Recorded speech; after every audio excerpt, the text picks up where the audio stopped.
All right, I just finished installing the front and rear brake calipers. It's real easy to do. They all come completely assembled already. You just make sure as you put it on that the rotor's in between the two pads and the rotor's floating around in a nice position, so you could get the two screws from the back, which I'll show you over here. These two screws right here, one on the top, one on the very bottom. They're going to go through and screw right into the brake caliper. And that's it. Just thread both of those in, put some Loctite on both of these bolts, make sure the rotor's in place nice. And then you can move on to the next step, which will be putting the brake cables through this hole right here with the included little spring. And I just finished installing the brake cables. This cable right here that I took out from the black shielded part and fished it through this part, made sure this little spring was held in place, fished it through the spring, and back through this part of the brake caliper holder, and then into the plastic tube. And the plastic tube comes up, this is the front, comes up right through here, all the way into the bottom location on the brake splitter up here. And then you just get the cable, push it through that little tiny hole that's in through here, and then it's going to go into this splitter here. And you're going to want to do the same thing with the rear cable. So the same exact thing, split it through there, push it through there, have a cable in the back, route the cable up through the back as smoothly as possible, run it across, don't let it hit the exposed pipe or anything. And you could even zip tie it on once you have it in place. Zip tie it a little bit, maybe right here, so it doesn't move around too much, but you want it to have a nice mellow bend as much as possible. And then just fish that cable up through here. We're going to go ahead and install these little tiny stop collars and adjust this servo so it's pulling just right. These are the stop collars. They come with these little tiny set screws. You're going to want to put a drop of Loctite on these set screws. Put them in here, and then they're going to slide through the cables right up here.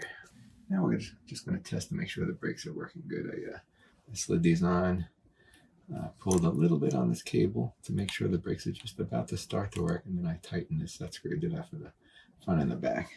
So you want that to just be close to starting to pull the brakes on when you're in neutral position. Here you can see as I put the brakes, feel it squeeze the brakes like that. And that's how it looks up here. Pushing the brakes a little bit. It's pulling on it. The more you push the brake, the more it pulls. It gets nice and tight. You want to make sure that there's not too much play in these caliper pins right here.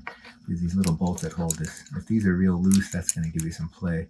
And so you want to make sure you tighten these up just enough so the rotor's floating freely in there. It comes kind of adjusted good, but you might want to unscrew these and then put some red Loctite on these and screw them back into where it's just about squeezing the rotor. And these will rattle loose if you don't put red Loctite on them because they're not tight against anything. There's just a little spring in here.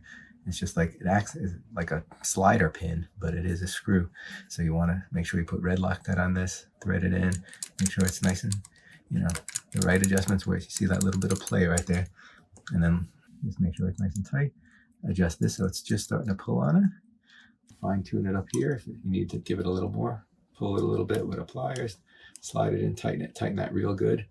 I'm also going to include 2 more of these little stop collars. You could actually, once you have it all adjusted real nice, put another stop collar, slide it right onto here. Another one, make it real nice and tight. This way, this one doesn't slide out because it could get loose after a while. The servo is very powerful and it's pulling on this really hard if you put the brakes on full power. So eventually this could slide out. But if you put in another one here, make that one nice and tight, use Loctite on these little tiny set screws, set it up nice, you'll have really good braking power. One other thing you can keep in mind when you do adjust these brakes is that, the top one is going to the back, the bottom one you're going to have going to the front. So if you want less power going to the front brake and more power going to the back or vice versa, you could adjust it. Some people like the rear to come on more, to slide the rear around. This is super powerful servo.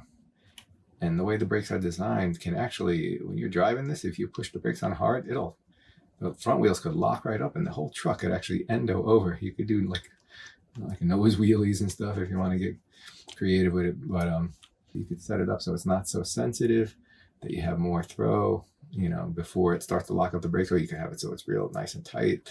And the second you hit the brakes, it starts it could do an easy endo if you want. You could adjust that to your liking. It's all on how much you adjust it and how tight it is. Down here, how much this is already pulling, how close your brake pads are to the rotor and everything like that. So that's just an adjustment that you're going to have to make once you install this in. Right, after you got the brakes adjusted, and all the suspension together like that, if you want, you can put the wheels back on.